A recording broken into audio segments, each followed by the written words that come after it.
סרטונים מיוחדים! כמו שאתם יודעים! זה מה שאני אתן. נועם, עוד פעם. הסרטון הרביעי שנועם מביא איתי. הנה נועם. עומר לא כאן. ואני מה רואה? זקנה בת 100.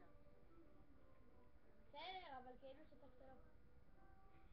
אז היום, ואתם יודעים שאין לנו רמקול לעזאזל, אז כדאי שתראו את זה באוזניות. למה? אין לך רמקול? אם בכלל יש לכם... וואו! אז היום אנחנו נעשה עוד פרק של עומר, ליה, רועי ונועם רוקדים עם שירים. היום אנחנו נשים לכם שיר כל כך מיוחד, כל כך מדהים וכל כך נהדר שלא... סבתא, סבתא.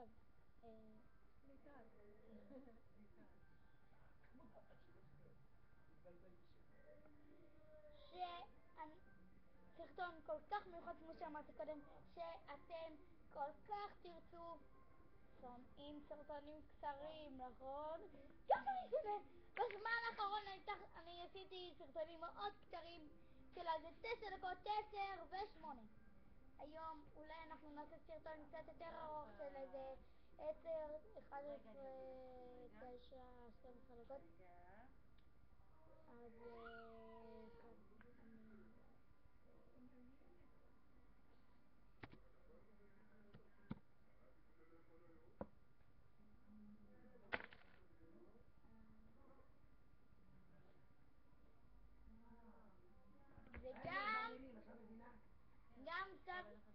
וגם סבתא שלי מתרגשת מאוד להופיע בתוכנית מכובדת כזאת. מכובדת! בדיוק מה שאני שומעת. אז חברים, עשיתי שיר פתיחה, אבל כנראה הוא לא באמת שיר פתיחה. רגע, נועם, רגע. רגע, סבתא צריכה לקום ללכת לקלח אז אותה. חברים, אנחנו נשים לכם למה שירים? היום לא נעשה שירים. עומר, בוא להתקלח. איתי תכף בא. רגע, לא חכה לכם למטה באוטו. אין חניה. אז היום תהיה מוכן ותשחק כשהגיע. בסדר, היום זה לא רוקדים עם שירים. היום זה סתם סרטון רגיל, מטופש, שבו אני ממליץ לראות את חובה וגול ואת כל שאר רוקדים עם שירים, ועומר, ליה, רועי ונועם רוקדים עם שירים ואת כל הפרקים. אז היום אנחנו הולכים לעשות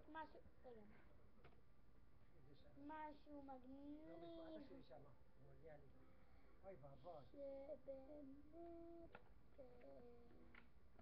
לא היי, ליטל. כן, מאמה. סנדה שלי תראה את התקלם. לא יתראה, אבל אני הצלחתי להראות לו. בויה. בהרבה דברים. לא! טוב. מצטערים, זה לא המסעת. שמה, למעלה אמרתי. אז חברים, עוד פעם אני ממליץ לכם לראות את חובה וגועל, וכמו שאמרתי, את כל הפרקים של רוקדים נשארים, ועומר, ליה, רועי ונועם רוקדים נשארים, ובעצם נשאר רוקדים נשארים. ואנחנו נעשה לכם פסטיבל גדול של שירים בהמשך של התוכנית. וגם תראו את הערוץ החדש שלי ועוד. פשוט תיכנסו פשוט תראו, כמו שאמרתי לכם, המקלחת. את הפרק אחד של רוקדים נשארים. תרצו לכם, יהיה לכם את הערוץ שלומית. אולי תעשו להירשם כמוני במחשב, ואז תוכלו להתחבר ולראות את כל הסרטונים הגדולים שלי, של רועי, של ליה, ואפילו של נועם. אז ביי חברים, תצליחו לראות את זה עם אוזניות. ביי. לראות את זה עם אוזניות! אוזניות! שקתי כי לא שומעים. אז כי לא שומעים מגול! אז ביי חברים. דקות ו5 שניות.